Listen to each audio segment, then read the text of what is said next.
So, guys, I've been watching Neurodivergent Nate on YouTube and Instagram, and he is a guy who reviews, a lot of issues nowadays, especially around gentle parenting and that there needs to be more accountability in parenting.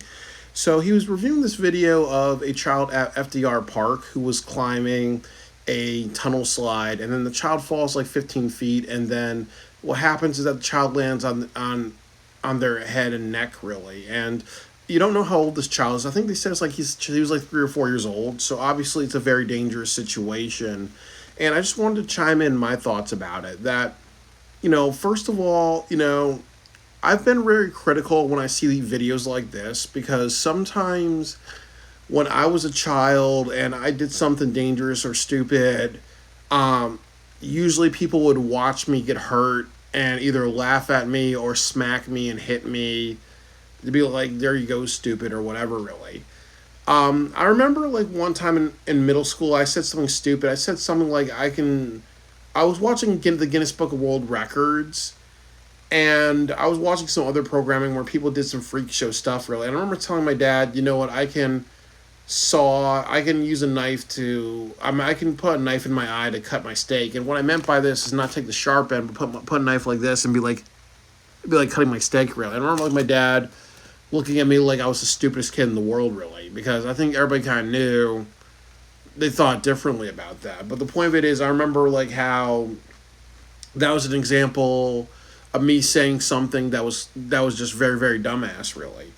Or I remember like one time when I was a kid that one time my parents always yelled at me because when we visited my grandparents in the early '90s, me and my brother would always be jumping off the stair down the stairwells, and I remember like one time I did that and my dad made me walk up and down the stairwell, like over 10 times to teach me how to walk up and down stairs instead of jump downstairs, but but like the point of it was like it was like putting the accountability on me, really. And sometimes when I see these videos, these are a little different. That when a child is like 3 or 4 years old, they're still at that age like a baby where they don't know what they're doing, and they don't know right and wrong, really. If they consistently do bad behavior, then that's when you have to do timeout. That's when you have to do disciplinary methods. That's when you have to, unfortunately, as an extreme, you may have to do spanking if they're not cutting the same pattern of bad behavior. And they say sometimes, in psychology, shouting at a child is appropriate or spanking a child is appropriate as a last option, really. But I want to get to that in just a minute. But I really think that the first part of this is neglect, really, because honestly, there's a couple of things here. Like, where are the parents of the child? And then also, too, if a child is consistently crawling or climbing something, why are people allowing the child to continuously, go up further and further, really? That's kind of really, really stupid. They can just grab the kid off and that be that, really. So it's definitely a lot of just really, really bad choices. And then I like what neurodivergent Nate said, really, that more than likely the child, after the child fell and hurt their head and neck, they probably grabbed the kid, like see if he was all right, give him to the parent, and that's that. They probably didn't like bring the kid to the hospital because obviously the kid could have a concussion, the kid could have some neck issues, and there are sometimes when people are fine and then they die a little later because they actually have internal bleeding or something like that.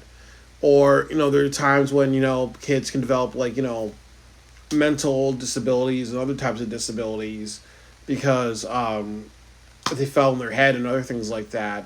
So, it's definitely 100% neglectful parenting, but it's also a lack of intervention. And I also understand, too, there's a couple of problems with intervention because sometimes people can be like, oh, well, you're assaulting my child. And sometimes, and in many different communities, there are people like who are like, oh, well, you don't put your hands on my kid, even if my kid is doing something wrong, or even if my kid is in danger, you don't put your hands on my kids. Like sometimes when you put hands on somebody else's kids, even if it's to rescue them from an issue, some people can want to kick your ass, really. So unfortunately, that's in some cultures where people like kind of do that, really, where they're like, okay, well, you just touched my kid, even though you were trying to get them out of trouble or out of danger. I want to fight you. I want to like just start shit with you. So it's unfortunate that we live in that, but it kind of goes back to like what they said about like how generations ago it took a village to raise a child really. So if this happened in the 50s or whatever, they would take that kid and they would like rescue the kid, and if the kid was a little bit older and kept doing that, a stranger would even whoop the kid and bring the kid back to the parent, and the parent would whoop the kid as well really to teach the kid to cut the shit really. But it's unfortunate that there was an intervention, but it's also important to dissect why there isn't intervention, like because that could have been the thing where people could have been more afraid about, oh well, if I touch this kid, there could be a beef really, or there could also be another thing too where people just sometimes when people see something bad happening, people don't react. That's in human psychology, but we have to kind of step up and react appropriate to every situation. Like I remember, like one time I was working at a store and there was a kid running into the street when the bus was coming, and I remember like putting my hand to someone's kid and pulling that kid away from a speeding bus. I remember one time I went to a professional wrestling show and some parents were getting kind of drunk, and there were some wrestlers that were like not that were like just being a little clumsy, and they wanted to do like a thing where they fall over the barricade and fall onto people. So they almost crashed into like this 3 or 4 year old kid really. So I remember like grabbing this kid and pulling him back really, and these wrestlers like almost fell on both of us, and like these are like 300-pound people really.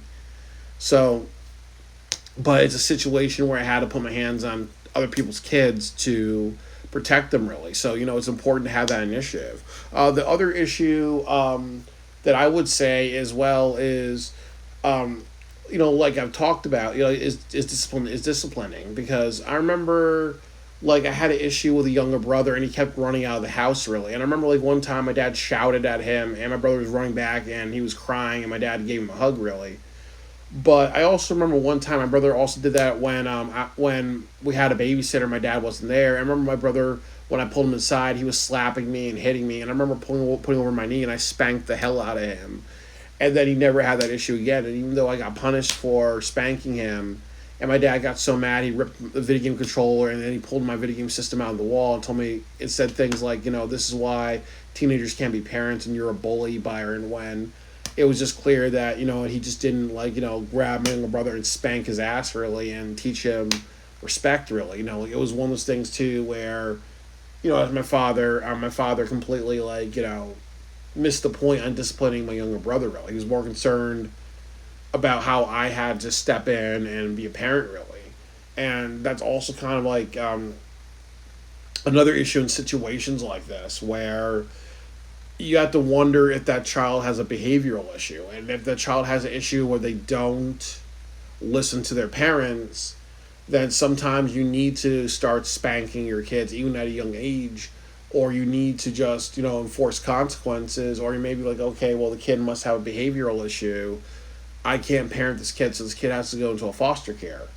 But sometimes, and people may not agree with me, but sometimes, if that kid like does that over and over really, you have to like allow that kid to be spanked really. And I understand that there's some parents that are like, no guys, let the kid fall, let the kid get hurt, let the kid lose a tooth or whatever, because that's going to teach them not to be a retard and whatever really. But that's not always the best method really, because sometimes kids don't know really, or sometimes kids like to experiment at that age, or sometimes kids like to that reaction of, well, they're gonna fall and then someone's gonna rescue them, and they're gonna keep doing it again and again really. Like I remember like also with my younger brother, my dad told him not to go into a pool really, and I remember like one time he went into a pool and then I had to jump in and rescue him, and then it was one of those things too where again if we spanked him, it would teach him, oh, well, even though he's 3 or 4 years old, he needed that spanking to teach them, don't jump into pools at a young age because that's dangerous.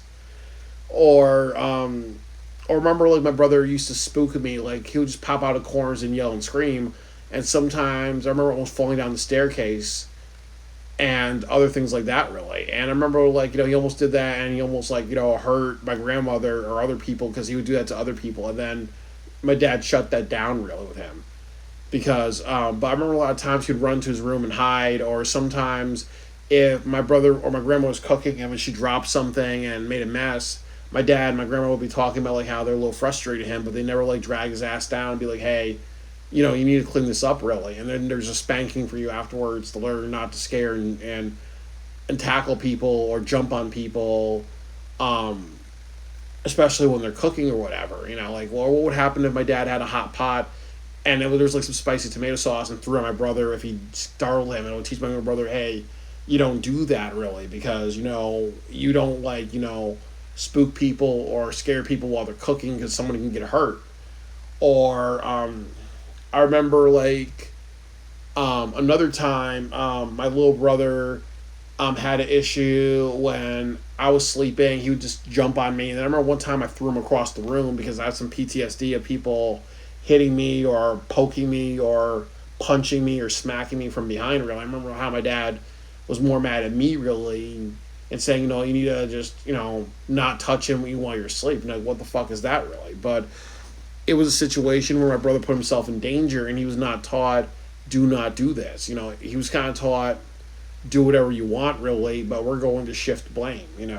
So that also is another issue with this video. You don't know if that child has an issue of the parents actually giving up on the child because the child has behavioral issues, or if it's a situation where it's like, they just are neglectful or whatever, really. But goes down to this, really, that children that young need to be supervised when they are in, like, and you need to always have eyes of a hawk on them. And then the other thing too is that, unfortunately, but this is true, that people have to be like, it takes a village. So if your child puts himself, his or herself, or whatever the gender there is, are in danger, and other people step in, no problem, really. Then you have to kind of be understanding.